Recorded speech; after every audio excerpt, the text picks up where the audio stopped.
చెట్టు కింద కూకున్నాం అందరం. ఆ చెట్టు కింద పడ్డది చూడే కింద పడ్డది, ఎట్ట పడ్డదో పడ్డది. ఇట్లా ఇట్లా చేయి పెట్టుకొని ఇట్లా ఒరిగినాం. అని తలకాయ నా తలకాయ ఊడే ఉన్నది. అది లట్టుకుని వచ్చింది, అందుకున్నది పోతూనే ఉన్నది. పోతే అశోక్ దెబ్బ లేచిండు, 2 పెట్టు పెట్టిండు, చచ్చింది.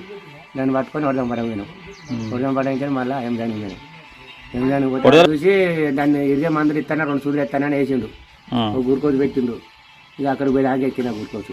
ఇక అక్కడికి పోయాక అలా తీసుకొని కాంచె ఇటాడు చూసిండు, కట్టు కట్టిండు.